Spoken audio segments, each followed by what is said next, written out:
Hello வணக்கம் மக்களே! நம்ம தேர்தலுக்கு ஓட்டு போட போகக்குள்ள நம்ம கையில ஓட்டர் ஐடி மட்டும் இருந்தா பத்தாது, பூத் ஸ்லிப் தேவை. ஏன்னா, பூத் ஸ்லிப்ல தான் நம்ம எந்த இடத்துல ஓட்டு போட்டு நம்மளோட வாக்குச்சாவடி எங்கன்னு அந்த அட்ரஸ் எல்லாம் போட்டிருக்கும். இது வழக்கமா நம்ம ஏரியாவோட பிஎல்ஓ எல்லாமே நம்மளுக்கு குடுத்துருவாங்க. சப்போஸ் நீங்க அந்த ஸ்லிப் வாங்கல, உங்களுக்கு மிஸ் ஆயிடுச்சு, நீங்க வெளியூர்லேருந்து வரீங்க, அந்த ஸ்லிப் உங்களுக்கு கிடைக்கலன்னா, நீங்க ஆன்லைன்லயே அத நம்ம டவுன்லோட் பண்ண முடியும். அது எப்படின்னு பார்க்கலாம் வாங்க. நீங்க உங்க ப்ரௌசர் போய்க்கிங்க. இதில பார்த்தீங்கன்னா, எலக்ட்ரோல் செர்ச் இசிஐ.gov.in அந்த வெப்சைட் போய்க்கிங்க. அது வெப்சைட் போனோனே ஃபர்ஸ்ட்டே இருக்கு பாருங்க, செர்ச் இன் எலக்ட்ரல் ரோல் அத குடுங்க.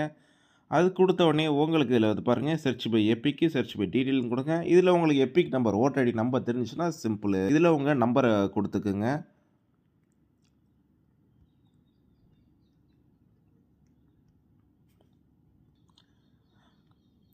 இதில உங்க நம்பர குடுத்துட்டு கீழ உள்ள அந்த கேப்சாவ அடிச்சுருங்க. கேப்ச்சா குடுத்துட்டு செர்ச் பண்ண உடனே உங்களுக்கான அந்த எபிக் நம்பர் டீட்டெயில்ஸ் எல்லாமே வந்துச்சு. பாருங்க இதில உங்க டீட்டெயில்லாம் எல்லாமே அதில ஷோ ஆயிடும். உங்க போலிங் ஸ்டேஷன் எல்லாம் போட்டிருக்கும். இதில ஆக்ஷன் இருக்கு பாருங்க. அதில போய் வி குடுத்துக்கங்க.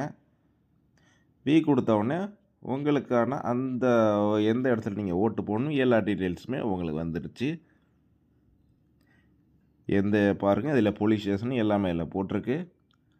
இதில போலிங் டேட் வரைக்குமே ஃபிக்ஸ் பண்ணியிருக்காங்க பாருங்க. இதில உங்களுக்கு பிரிண்ட் அவுட் எடுக்கிறதுனா, இத வியூ பிரிண்ட் குடுத்தீங்கன்னா, உங்களுக்கு இத நீங்க பிரிண்ட் அவுட் எடுத்துக்கலாம். அவ்வளோதான் உங்களோட பூத் ஸ்லிப் டவுன்லோட் பண்ணியாச்சு. ஸோ இந்த தகவல பூத் ஸ்லிப் இல்லாத மக்களுக்கு ஷேர் பண்ணுங்க.